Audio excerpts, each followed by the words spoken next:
Many of you women in Africa that have the nerve and the audacity to go to witch doctors to pray for they call it the strange woman, the woman that's sleeping with your husband or whatever.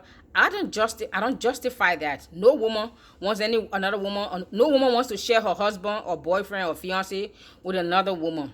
But let me tell you, many of you women in your 30s and 40s and 50s now, and you're having problems in your marriage, you fail to realize or you have forgotten that when you were in your teenage and your 20s and your early 30s, you also were dating married men.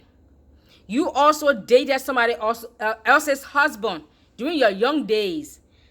Now, what the seed of infidelity and adultery you have sown in your young years, you are reaping it in your marriage, in your old age, and you're all over the place collecting prayers, fasting and praying for the strange woman and the witch who wants to destroy your family to fall down and die. And what God put together, no man should separate. Okay, when you were sleeping with somebody else's husband when you were young, in your 20s and early 30s, when you were sleeping with other people's husband, what if they have prayed that same prayer and you have died? Listen, let's learn to be brutally and sincerely honest. Many of what's going on in your lives, in your marriages, I'm not saying in all situations or circumstances, but many times those marital problems, some of you have sown the seed of infidelity and adultery into the lives of other people's marriages when you were young and cute and beautiful and sexy and whatever.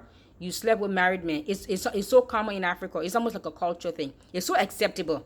But then these young ladies, when they turn in their 40s and 50s and they get married, then they want to kill the woman who's sleeping with their husband. Well, guess what? What you sow, you must reap.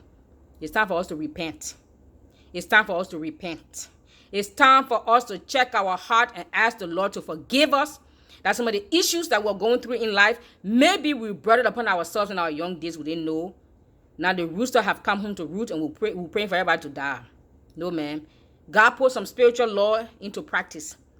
He put some spiritual laws into effect. It's called sowing and reaping.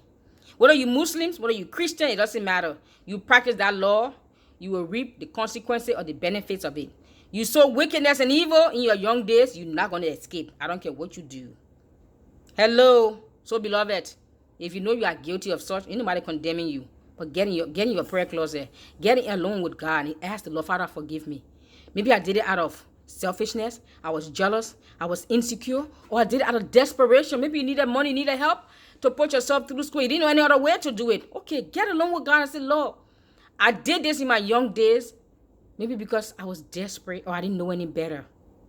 But now I know better. My eyes are open.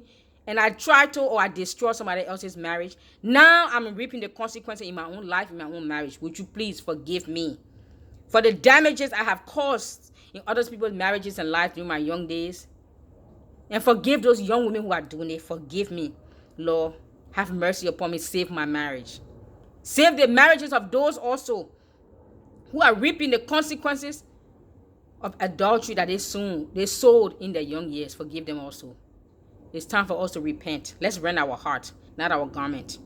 Let's come and weep between the porch and the altar and bring our situation to God and ask the Lord for forgiveness. Brutal honesty and sincerity. Rend your heart and ask the Lord for mercy and forgiveness. Ask Him to turn back His hand of judgment or whatever consequences you are reaping because of the sinful and lascivious lifestyle you have lived in your young years.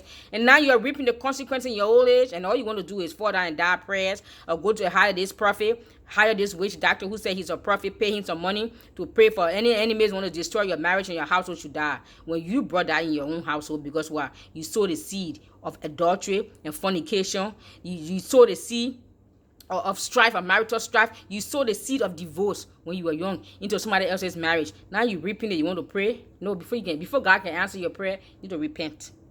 Bless you.